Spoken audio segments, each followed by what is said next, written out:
बना लिया, इन्होंने आदेश दे दिया तो ये काम कर। फिर 84 में कृष्ण की सिद्धि होगी और फौजा तो खत्म हो गया। उसके बाद में क्या हुआ कि मैं किसी के साथ नहीं खा सकता,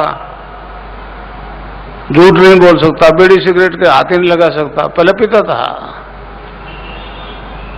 तो बड़े आश्चर्य हुआ। फिर गुरुदेव की कृपा से कृष्ण की सिद्धि होगी 84 में। तो ये दोनों सिद्धियां एक साथ आज तक नहीं हुई है। गायत्री मंत्र निर्गुण निराकार की आराधना, उससे भी लोग मुक्ति पाते हैं। कृष्ण के मंदिर में जाते हैं, तुलसी चरणामृत लेते हैं, सात्विक जीवन जीते हैं, परिवर्तन आता है, उससे मुक्ति पाते हैं। मुक्ति के लिए एसेंड करना पड़ता है, यहां पहुंचना पड़ता है। ये दोनों सिद्धियां होगी, इसका मतलब है जिसके लिए आप योग साधना साधक यहां पहुंचने की कोशिश करते हैं, वो खुद सत्ता डिसेंड कर गई। महर्षि अरविंद ने इसके बारे में कहा है कि अगर एक आदमी में ये परिवर्तन आ जाए तो मानव मात्र में आ सकता है। तो आज जो मैं हूं वैसा नहीं बनना चाहता था, ये तो इनोसेंट वे में बढ़ता गया, आगे बढ़ता गया। अब इस काम के अलावा कोई काम नहीं रह गया, आदेश है गुरु का, समझे। तो केवल मंत्र से परिवर्तन आ रहा है, विज्ञान परेशान है, ये बात फैक्ट भी है कि आज तक नहीं आया। मैं राधा और कृष्ण के मंत्र की दीक्षा देता हूं, समझे। अब उसे साधक की कुंडलिनी जागृत हो जाती है, समझा। और जागृत कुंडलिनी साधक का शरीर, प्राण, मन और बुद्धि अपने कंट्रोल में कर लेती है और सारी योगी क्रियाएं स्वयं करवाती है। कैंसर तो एक पर्टिकुलर पार्ट को, अंग को डैमेज करता है, एड्स तो पूरा सिस्टम भी सारा गड़बड़ा देती है। डाइजेस्टिव सिस्टम, सारा ब्लड सर्कुलेशन, मतलब 7 प्रकार के सिस्टम से विज्ञान वाला मानते हैं, वो सातों ही गड़बड़ हो जाते हैं। अब एक किसी का ठीक करे तो दूसरा खराब हो जाए। तो इस प्रकार जो कुंडलिनी होते हैं पूरे सिस्टम को रेगुलराइज कर देती है, साधक के पूरे सिस्टम को रेगुलराइज कर देती है। महर्षि अरविंद ने कहा है कि इस देश का उद्धार 2 मंत्र करेंगे। मंत्र की बात कही है। पहला वंदे मातरम 1906 में प्रकट हो गया। आज भी हमको हमारे देश में वंदे मातरम नहीं बोलने दिया जाता है। दूसरे के लिए कहा कि वो संजीवनी मंत्र है, वो संजीवनी मंत्र है। पश्चिम में मेरे लिए बड़ी समस्या आई संजीवनी की बात कहते हुए। राम और रावण के युद्ध में लक्ष्मण का तीर लगा, वो बेहोश हो गए। हनुमान जी लाए, पहाड़ बूटी का उठा के दी तो होश में आ गए, समझे। तो आपको चाहे कैंसर है, हेपेटाइटिस बी है, ब्लड कैंसर है, कोई रोग है, ये संजीवनी मंत्र को जपना शुरू कर दो, अभी से उस रोग से नहीं मरोगे जिसके लिए डॉक्टर ने कहा ये इनक्योरेबल है। मैंने 1000 केस जो है एड्स के क्योर कर दिए। मनमोहन सिंह जी को भेजा, पहले वो अम्बुमणि रामदास आते स्वास्थ्य परिवार मंत्री, उनको भेजा, किसी ने ध्यान नहीं दिया। अभी जो तीसरी दफा दिल्ली की मुख्यमंत्री बनी है, उसके पास मेरे शिष्य गए तो उन्होंने कहा बेटा आप काम करते रहो, मतलब अवेयरनेस फैलाने के लिए करोड़ों डॉलर आ रहे हैं अमेरिका से, गवर्नमेंट आपको रोकेगी नहीं, मगर आप मना भी नहीं करेगी, आप करते जाओ। तो तब से लगातार कर रहा हूं। लैंडबैक्स की रिपोर्ट है, शायद लाए होंगे कोई फाइल प्रेस वालों के लिए, लाए कोई? हाँ, सबके नाम है, फादर्स नेम है, कहां का रहने वाला है, आइडेंटिटी कार्ड है, मोबाइल नंबर है, मगर प्रेस वाले उसको छापेंगे नहीं। खास तौर से बॉम्बे के ज्यादा है, समझा। मेरा हेडक्वार्टर जोधपुर है, सैकड़ों लोग बॉम्बे से इलाज कराने आते हैं। एक अमेरिका से आया था, आईके किम और विलियम किम, उसको कैंसर था, बोन मैरो कैंसर था। तो इस प्रकार मेरे वेबसाइट से उसने नंबर लिया और जोधपुर आया। दक्षिणी अफ्रीका का भी एक आदमी मेरे पास आया, ईसाई है, वो प्रोटेस्टेंट ईसाई है। उसको एड्स भी थी और ब्लड कैंसर भी था, वो ठीक हो गया। वहां भी मेरा ध्यान करवा रहा है, दक्षिण अफ्रीका में भी हो। तो कहने का मतलब यह है कि ये एक ऐसा विज्ञान है जो आज तक प्रकट नहीं हुआ, सरफेस पर नहीं आया, समझा। अब कितने लोग कहते हैं अफीम मत खाओ, शराब मत पियो, ये नागन है, फला है, और इधर से सुनते इधर से निकाल देते। मेरी फिर कौन मानेगा भाई। मैं कहता हूं मत छोड़ लो, एक बोतल पी रहे हो ना, आज से 1.5 शुरू कर दो, मगर नाम को मत छोड़ो, समझे न समझे।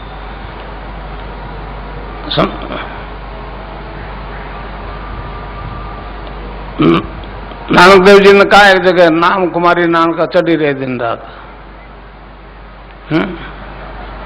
भांग नतूरा नान का उतर जाए प्रभात, नाम कुमारी नान का चढ़ी रहे दिन रात।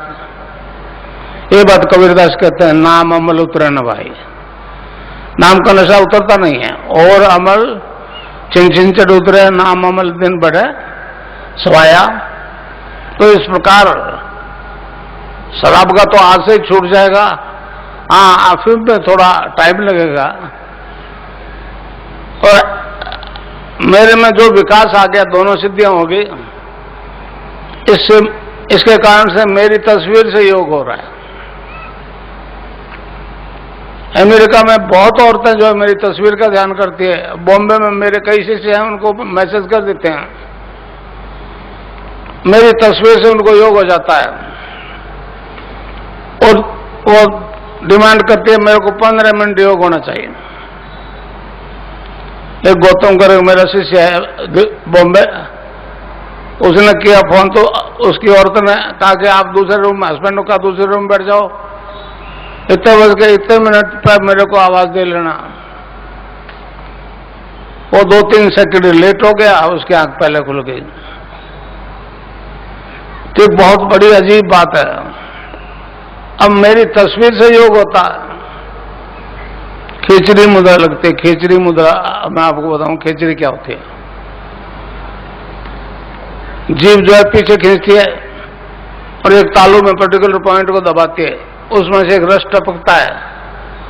उसको हमारे योगियों ने अमृत कहा है, गोरखनाथ जी ने कहा है, गगन मंडल में ऊंधा कुआ, तहां अमृत का वासा, सुगरा हुए बरबर पीवे, निगुला जाए प्यासा। तो अगर अमृत है तब फिर दूसरा जन्म नहीं लेना पड़ेगा। एक जन्म तो हो गया, अवतार भी गए हैं, अमृत है तो फिर अमर हो जाओगे। एक मौत तो आएगी, दूसरी नहीं आएगी। ईसाई मेरे कारण से बड़े परेशान। एक मेरी किताब है religious revolution in the world, जो भागीदार जो अभी अमेरिका से आई है मेरी शिष्य है, उसने उसको ट्रांसलेट किया है। तो उसमें हमने ये बताया उनको कि आपका ईसा 12 साल की उम्र में जेरूसलम से गायब हो गया और 18 साल कहां रहा, 30 साल की उम्र में प्रकट हुआ, अब तुमने उसको मार दिया। समझे? तो मैंने कहा मेरे से दीक्षा लो, तुमको ईसा का पूरा जीवन दिख जाएगा। भारतीय योग दर्शन के अनुसार जो ब्रह्मांड में वो सारा पिंड में वही ब्रह्मांड में। तो सारा ब्रह्मांड जब अंदर है तो आप मेरे अंदर हो, मैं आपके अंदर हूं, टाइम एंड स्पेस की इसमें कोई जरूरत नहीं है। कई लोग कहते हैं जी कितने दिन में ये चेतन हो जाएगी कुंडली, कितने दिन में फायदा हो जाएगा। मैं नाम नहीं लेना चाहता। कई गुरु कहते हैं जी 20 साल ऐसा करो तो आपकी कुंडली जाग जाएगी। मैं कहता हूं 20 साल जिंदा रहेंगे गुरु चेला, इसकी क्या गारंटी है। राजा जनक को एक दफा खपत सवार हुई, तत्व ज्ञान प्राप्त करे, तत्व ज्ञान प्राप्त करे। बहुत गुरुओं को बुला लिया, वो नहीं बता सके तत्व दर्शन क्या है। उधर से अष्टावक्र जी भी आ गए। उसके बेचारे का 8 कुब थी, नेचुरली भगवान ने ऐसे बनाया उसको। तो गुरु उसको देख के हंस दिए। तो जनक ने पूछा, महाराज ये तो नहीं बता सके अष्टावक्र जी से, आप बता दो। तो पहले उन गुरुओं को जवाब दिया, राजन ये तो खाल के व्यापारी हैं। तो कहने लगे महाराज बता दो, आप बता दो। कहने लगे आप जनक को राजा हो इसलिए और ऑर्डर देते हो, बता दो। तो नहीं बताऊंगा, ये ज्ञान तो झुकने से मिलता है। तो रेफरेंस आता है अष्टावक्र गीता एक किताब है कि राजन घोड़े के एक रकाब में पैर रखो, दूसरे में नहीं रख सकोगे, बशर्ते ये आपका अहम खत्म हो जाए कि आप राजा हो, इसलिए तत्व ज्ञान बताऊं। तो वर्णन आता है कि 3 दिन तक वहीं खड़े रहे। तो ये रेफरेंस देने का मेरे को मतलब ये है कि आपको टाइम नहीं लगेगा, आप बाई बर्थ पूर्ण हो। मैं आपको कुछ नहीं दूंगा, मैं को आपको अपना आपसे आपका परिचय कराऊंगा, आप क्या हो। आप तो शरीर नहीं हो, आप आत्मा हो जो अमर है। समझे? देने लेने के किसी गुरु में सामर्थ्य नहीं है। मुझ में जो विकास हुआ वो गंगानाथ जी महाराज के आशीर्वाद से हुआ। तो व्यवहार तो आपको मेरे साथ करना पड़ेगा। किसी प्रोफेशनल गुरु को मानते रहो, कोई परवाह नहीं। समझे नहीं समझा? मगर एड्स और कैंसर के लिए किसी के पास मत जाओ। मंत्र मैं दूंगा वही जपोगे, ध्यान मेरा करोगे यहां आज्ञा चक्र पे, या गंगा नदी कर लो। अमेरिका में बहुत लोग गंगा नदियों को भी देख लेते हैं, तो बहुत हैरान होते हैं। इजराइल में मेरे सैकड़ों शिष्य है, वो ध्यान कर रहे हैं। तो एक बड़ा अजीब तरह का विकास आ गया मुझ में। अभी आपने देखा चंद्रमा पे एक रॉकेट गया, तो अब कुंडलिनी तो रीढ़ की हड्डी के आखिरी हिस्से में बेसमेंट में सेक्रम में 3.5 घंटे लगाकर दुम को मुंह में दबाए अचेतन अवस्था में रहती है, डोरमेंट पोजीशन में। हठयोग से उसको छेड़छाड़ करोगे तो पागल भी कर देती है, हार्ट फेल भी कर देती है। तो आपको कुछ नहीं है करना जानना, कुंडलिनी जाके तो नहीं, आप मैं बताओ नाम जप करने लगा, जो ही कुंडलिनी जागृत हो जाएगी। अब वो ऊपर उठने की कोशिश करेगी। अब जैसे रॉकेट ऊपर जाता है नीचे स्पार्क होता है, इसी तरह से ऊपर जाना चाहिए। तो हमारे योग में 5 प्रकार के वायु होते हैं, प्राण, अपान, समान, उदान और व्यान। प्राणवायु जो स्वामी रामदेव प्राणायाम करवाता है, कपालभाति पता नहीं क्या क्या करवाता है। अपान वायु नाभि से नीचे नीचे के डिस्चार्जेस को बाहर फेंकता। अब वो ऊपर कैसे उठे? पीछे से पुश खोले ना, जैसे रॉकेट जाता है पीछे एनर्जी का पुश लगता है। इसमें 3 तरह के बंद लगते हैं, अपना आप लगेंगे। पहला बंद मूलाधार में लग गया, अब वो अपान वायु नीचे जाएगा, ऊपर उड़ना शुरू हो जाएगा। जो ही नाभि से ऊपर कुंडल नहीं उठी, कि दूसरा बंध लग जाएगा, उसको कहते हैं उड़ियान बंध। ना भी आपकी रीढ़ की हड्डी चिपक जाएगी, चाहे आप कितने मोटे हो। जो ही ऊपर कंठ से ऊपर उठ गई तो तीसरा बंध लग जाएगा, इसको कहते हैं जालंधर बंध। फिर जो बाकी हिस्सा रह गया रीढ़ की हड्डी का, उसमें हर तरह के एक्सरसाइज संभव नहीं, तो वो प्राणायाम होता है, वो भी अपना पड़ेगा। आपको कुछ नहीं करना पड़ेगा, आप तो केवल नाम जपोगे। कलयुग केवल नाम आधारा, सुमर सुमर नाम उतरे पार, समझे ना। तो जो है आज्ञा चक्कर से ऊपर निकले कुंडली, तो समाधि लग जाएगी। समाधि के 3 रूप है। पहला ध्यान, ध्यान जब गहरा हो जाएगा उसको कह देंगे समाधि। समाधि के 2 स्टेज, संप्रज्ञात, असंप्रज्ञात। जब सहस्रार में पहुंच जाएगी कुंडलिनी तो आपको बड़ा आश्चर्य होगा कि नीचे भी मैं था, यहां भी मैं हूं। जब तक यहां नहीं पहुंचते भगवान के दर्शन होंगे। तो एक मनुष्य का उच्चतम विकास है। गीता में मनुष्य के बारे में भगवान ने कहा है कि मतलब इस शरीर में स्थित तो अभी मतलब ईश्वर है, परंतु पहले कहते परंतु प्रारंभ कर्मवश कर्ता बढ़ता भोगता अनुमंता के हिसाब से व्यवहार कर रहा है। अंत में क्या सच्चाई है कि परमात्मा है। तो ये विकास केवल भारत ही करता है। वहां मैं अमेरिका में गया, मिशिगन में एक चैनल है अमिताभ बच्चन का टीवी एशिया करके, वहां मेरा इंटरव्यू लिया, वहां का लाइव टेलीकास्ट किया पूरे अमेरिका में। गुजरात का कम से कम 50-60 पटेल वहां हैं अमेरिका में। तो मैंने उनको कहा कि मैं इस ज्ञान का दान करने आया हूं, समझे, पैसा डॉलर लेने नहीं आया हूं। और खाली जेब गया, खाली आ गया 3 दफा में, समझे। तो उनको बड़ा आश्चर्य हुआ। स्वामी विवेकानंद ने कहा है कलयुग में दान ही धर्म है। अब दान क्या है, जब व्याख्या की तो कहने लगा सबसे उत्तम ज्ञान अध्यात्म ज्ञान का दान, दूसरा विद्या दान, तीसरा प्राणदान। तो मेरे को तो गुरुओं की कमाई है, मैं तो लुटाने निकला हूं भैया, ये दान करने गया था अमेरिका।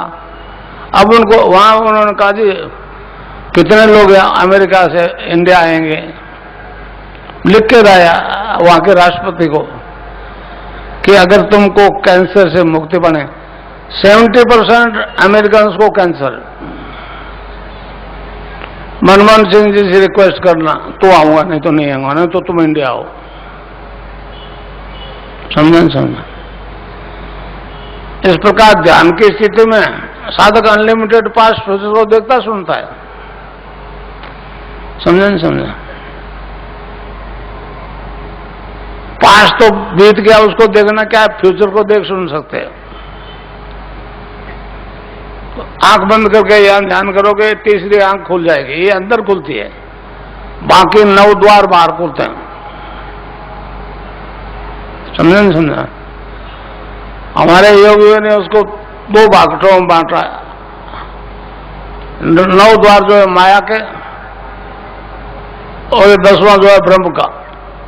त्रिपिंड लगाते हैं ना, मतलब सतचित आनंद, अन्नमय कोश, प्राणमय कोश, मनोमय कोश और विज्ञानमय कोश, फिर आनंदमय कोश, चित्तमय कोश और सत्यमय कोश। तो इस प्रकार समाधि की, ये चेतन समाधि है, जड़ समाधि नहीं है।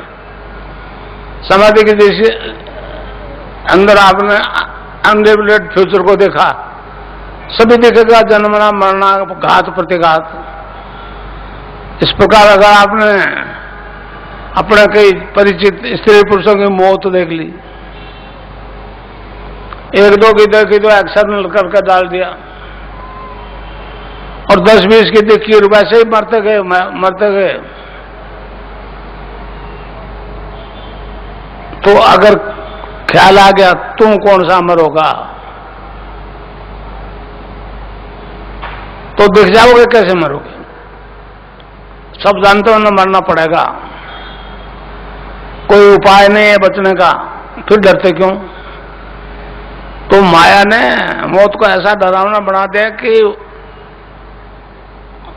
उसको कोई स्वीकार नहीं करता और वो किसी को छोड़ती नहीं। इस नाम जब से आप चेतन हो जाओगे, समझ में आ जाएगा मौत तो एक ऐसा वरदान है कि जन्म मरण के चक्कर से पीछा छुड़ाता है। कबीर ने कहा है, जा मरने से जग डरे, मोरे बन आनंद कब मरियो कब पाइयो पूर्ण परमानंद।